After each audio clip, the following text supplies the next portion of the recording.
Hello students, the next topic is petrochemicals. Many useful substances that are obtained from petroleum and natural gas are called petrochemicals. क्योंकि हम इसे petroleum से बना रहे हैं और क्योंकि ये केमिकल्स हैं तो हम इनको पेट्रोकेमिकल्स कहते हैं। जैसे पॉलिएस्टर, नायलॉन, आप लोगों ने देखा होगा जो सिंथेटिक फाइबर है ये पेट्रोकेमिकल से बनता है।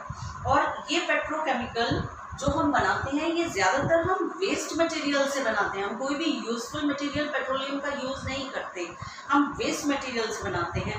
सिंथेटिक रबर है, पॉलीथीन है, प्लास्टिक है, परफ्यूम्स बनाए जाते हैं, डाइज बनाई जाती है, ड्रग्स बनाए जाते हैं। These all are petrochemicals because we get from petroleum. The next topic of this lesson is natural gas. Natural gas, जैसा कि मैंने अभी आपको बताया,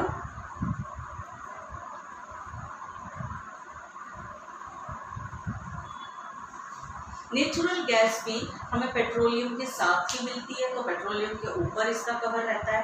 अदरवाइज ये कई और जगह पर भी हो सकती है। नेचुरल गैस भी इसी तरह से हमारे डेड रिमेन्स से बनती है और बरीड हो जाती, नीचे जाकर हमारे इम्परवियस रॉक्स के बीच में इकट्ठी हो जाती है। ये लिक्विड फॉर्म में होती है। जब हम इसको बाहर निकालते हैं और हम इसे कंप्रेस कर दें, हम इसे बाहर निकालते हैं तो ये वापस गैसियस फॉर्म में आ जाती है।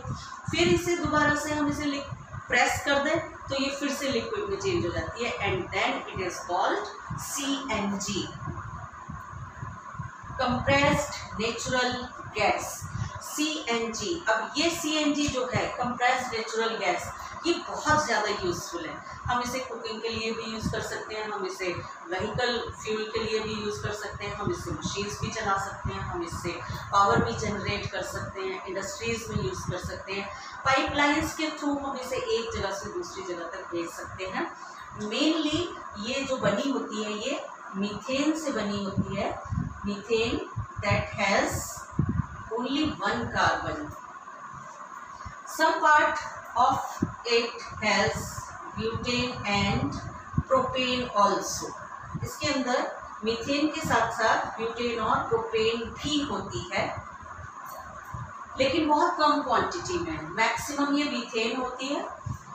ये बहुत क्लीन गैस है। जब हम इसको जलाते हैं तो बिना स्मोक प्रोड्यूस किए हुए, बिना किसी रेसिड्यू को छोड़े हुए जब हम इसको जलाते हैं तो ना स्मोक प्रोड्यूस होता है और ना कोई वेस्ट मटेरियल बचता है। इसलिए ये क्लीनर फ्यूल माना जाता है। और क्योंकि ये हमें अवेलेबल है इजीली, तो ये हमारे लिए बहुत अच्छी है। And one more benefit of it is that it's calorific value is very high. जब हम इसको जलाते हैं तो ये बहुत हीट प्रोड्यूस करती है, जिसकी वजह से ये एक आइडियल फ्यूल मानी जाती है। अब ये आइडियल फ्यूल मानी जाती है और इतनी सारी जगह पर हम इसे यूज़ भी करते हैं। हम इसको हाइड्रोजन बनाने के लिए भी यूज़ करते हैं। अगर हम इसको, इस मीथेन को, नेचुरल गैस को, अगर हम in the absence of air burn कर दें तो ये कार्बन और हाइड्रोजन में टूट जाती है, स्प्लिट हो जाती है और इससे हम हाइड्रोजन गैस बना लेते हैं। और हाइड्रोजन गैस को हम अमोनिया बनाने में या अमोनिकल लिकर्स बनाने में यूज़ करते हैं। तो जब इतनी सारी हमारे पास इसकी यूज़ हैं तो फिर हम इसे बहुत ज़्यादा यूज़ क्यों नहीं करते। इसके कुछ यहाँ पर डिसएडवांटेजेस भी हैं। नेचुरल गैस को बहुत बड़े स्केल पर अभी हम यूज़ नहीं कर पा रहे हैं, क्योंकि पहली चीज़ कि नेचुरल गैस हमारे पास बहुत ज़्यादा क्वांटिटी में अवेलेबल नहीं है। दूसरी चीज़, नेचुरल गैस को एक जगह से दूसरी जगह तक पाइपलाइन के थ्रू या सिलेंडर के थ्रू कैरी करना ज़्यादा मुश्किल होता है, ज़्यादा डिफ़िकल्ट है इन कंपैरिजन टू LPG। एक और बड़ा इसका ड्रॉबैक है कि अगर इसमें कहीं लीकेज होने लगे तो हम इसको फाइंड आउट नहीं कर पाते कि लीकेज हो रहा है, और क्योंकि इसके अंदर कोई ऐसी गैस नहीं है जिसकी स्मेल हमें ये बता सके कि यहाँ पर लीकेज हो रहा है। आप लोगों ने देखा होगा हमारे LPG सिलेंडर में जो गैस होती है उसके साथ हम एक गैस मिक्स करते हैं, isopropyl gas, isopropyl methane.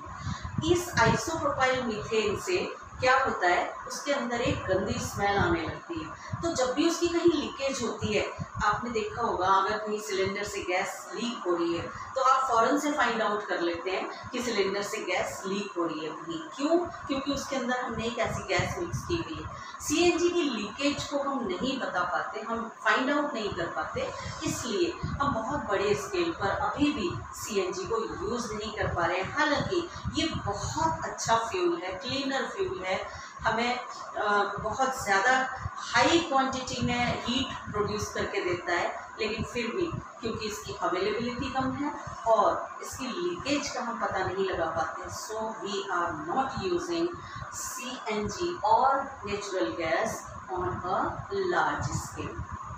Now limitations of fossil fuels. हमने जितने भी पढ़े coal, petroleum and natural gas, इन सब की कुछ लिमिटेशंस हैं। क्या लिमिटेशंस हैं? इनको हम दो वजह से ज़्यादा यूज़ नहीं कर सकते। और पहली लिमिटेशन है हमारी कि ये हमारे पास बहुत लिमिटेड क्वांटिटी में है, क्योंकि इनके बनने में टाइम बहुत लगता है और जब हम इन्हें यूज़ करते हैं तो ये ख़त्म हो जाती हैं, because they are exhaustible natural resources, exhaust हो जाती हैं और रिन्यू नहीं हो पाती हैं। हम दोबारा से उनको उन्हीं चीज़ों से नहीं बना सकते हैं। तो लिमिटेड क्वांटिटी होने की वजह से हमारे पास जो कोल, पेट्रोलियम और नेचुरल गैस है, इनको हम बहुत ज़्यादा क्वांटिटी में यूज़ नहीं कर सकते। दूसरी हमारे पास लिमिटेशन है इनकी कि ये बहुत ज़्यादा एयर पॉल्यूशन करती हैं। अब ये एयर पॉल्यूशन कैसे करती हैं? मैंने आपको बताया था, पिछले क्लासेस मैंने भी बताया है कि जब हम किसी भी फ्यूल को बर्न करते हैं तो कुछ गैसेस निकलती हैं, कुछ गैसेस प्रोड्यूस होती हैं, जिनमें carbon dioxide, sulphur dioxide, nitrogen dioxide, कुछ इस तरह की गैसेस बनती है जब भी हम किसी फ्यूल को यूज़ करते हैं। चाहे हम कोल को बर्न कर रहे हैं, चाहे हम पेट्रोलियम को बर्न कर रहे हैं, किसी भी चीज़ को हम बर्न करते हैं तो ये गैसेस प्रोड्यूस होती हैं। अगर कार्बन डाइऑक्साइड प्रोड्यूस हो रही है तो क्या होगा? हमारे ग्लोबल वार्मिंग होने लगेगी। ज़्यादा कार्बन डाइऑक्साइड इकट्ठी हो जाती है और वो सन रेज को ट्रैप कर लेती है और इससे हमारी अर्थ का टेम्परेचर बढ़ता जा रहा है और इससे हमारे जो ग्लेशियर्स हैं वो मेल्ट होते जा रहे हैं। अगर सल्फर डाइऑक्साइड ज़्यादा बन जाती है या कम भी बनती है तो भी ये हमारे रेन ड्रॉप्स के साथ डिज़ोल्व हो जाती है और सल्फ्यूरिक एसिड बना देती है और एसिड रेन कहलाता है और ये हमारी क्रॉप को, सॉइल को, हमारे मॉन्यूमेंट्स को, हमारी बिल्डिंग्स को, सब चीज़ों को डैमेज करता है एसिड रेन। अगर नाइट्रोजन डाइऑक्साइड बन जाती है, again it make the acid rain and damage our buildings, monuments, crops, soil, water bodies, everything. कभी कभी क्या होता है कि कम क्वांटिटी में अगर ऑक्सीजन अवेलेबल हो रही है तब हम फ्यूल को जला रहे हैं, तब हमारे पास कार्बन डाइऑक्साइड ना बनकर कार्बन मोनोऑक्साइड बन जाती है। In that case carbon monoxide क्या होता है? हम ब्रीथ करते हैं और ब्रीदिंग से ये हमारे ब्लड में जाती है, ब्लड में ये हमारे हीमोग्लोबिन के साथ जुड़कर कार्बोक्सी हीमोग्लोबिन बनाती है और ये कार्बोक्सी हीमोग्लोबिन ऑक्सीजन को अपने साथ बाइंड नहीं करने देता और हमारी सेल्स में पहुंच जाता है और हम बेहोश हो जाते हैं। या कई बार हम इस कंडीशन में अगर ज़्यादा देर तक रहें, कार्बन मोनोऑक्साइड कंटिन्यूस हम इनहेल कर रहे हैं, तो ये डेथ का रीज़न भी हो सकती है। और कार्बन मोनोऑक्साइड हमारे लंग्स में पहुंचकर हमारे लंग्स को चोक कर देती है और अस्थमा जैसी डिसीजेज हो जाती हैं। हम इससे बचने के लिए हम इन फ्यूल्स को कम यूज़ करें। अब क्योंकि इन फ्यूल्स के जलाने पर ये डेफिनेटली एयर पॉल्यूशन कॉज करती हैं। अब एयर पॉल्यूशन से बचने के लिए हम क्या करें? अब हमारे पास आता है कंजर्वेशन ऑफ फॉसिल फ्यूल्स। कैसे हम इनको कंजर्व करें? कंजर्व करने के लिए अगेन हमारे पास दो तरीके हैं। या तो हम इनको कम यूज़ करें, रिन्यूएबल सोर्सेज को ज़्यादा यूज़ करें।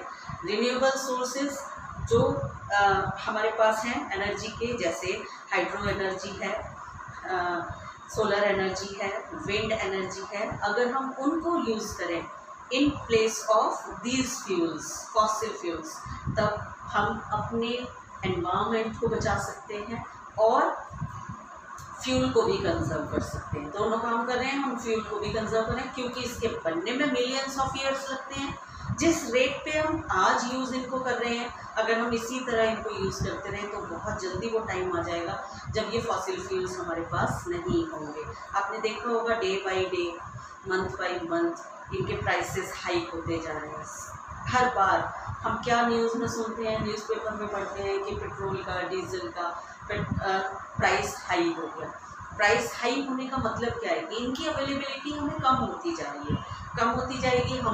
हम यूज़ अभी भी उतना ही कर रहे हैं, तब क्या होगा, एक दिन ऐसा आएगा ये इतने महंगे हो जाएंगे कि हमें अवेलेबल ही नहीं होंगे।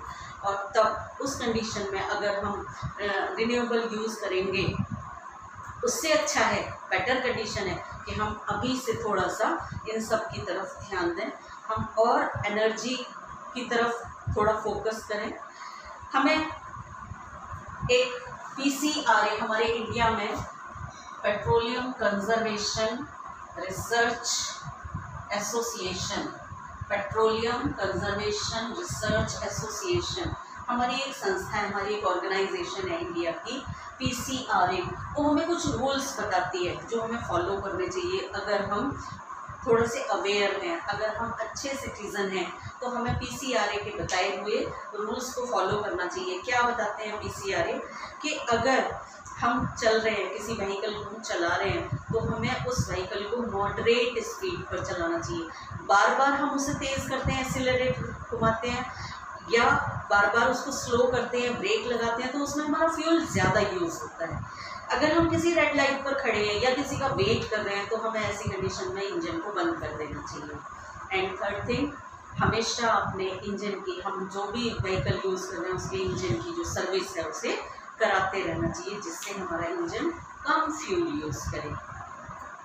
हम कैसे यूज़ कर सकते हैं इन एडवांटेजेस को, कि जुडिशियसली कैसे यूज़ करें कि हम इनको बचा भी पाएँ और हम दूसरे अल्टरनेटिव सोर्सेज भी यूज़ करें। उसके लिए हमारे पास तरीका है कि हम बेटर टेक्नोलॉजीज़ बनाएं, जिनसे, अब जैसे हमारे पास हाइड्रोजन है, हाइड्रोजन की कैलोरीफिक वैल्यू बहुत ज़्यादा है। अगर हम हाइड्रोजन को फ्यूल की तरह व्हीकल्स के अंदर यूज़ कर सकें, जिसके लिए बराबर रिसर्चेस चल रही हैं, अभी तक हम नहीं कर पा रहे हैं, लेकिन बहुत साइंटिस्ट लगे हुए हैं कि हम इस तरह के इंजन्स बनाएं जिनके अंदर हम हाइड्रोजन को फ्यूल की तरह यूज़ करें। तो उसके लिए थोड़ा सा टाइम लगता है, थोड़ा समय चाहिए उनको कि वो इस तरह के इंजन्स को डेवलप कर सकें, उस तरह की टेक्नोलॉजीज़ को बना सकें जिनसे हम बेटर रिन्यूएबल सोर्सेज को यूज़ कर सकें। तो हमें थोड़ा सा इनकी तरफ ध्यान देना चाहिए, वाइजली यूज़ करना चाहिए फॉसिल फ्यूल्स को, और रिन्यूएबल सोर्सेज की तरफ थोड़ा सा ज़्यादा फोकस करना चाहिए।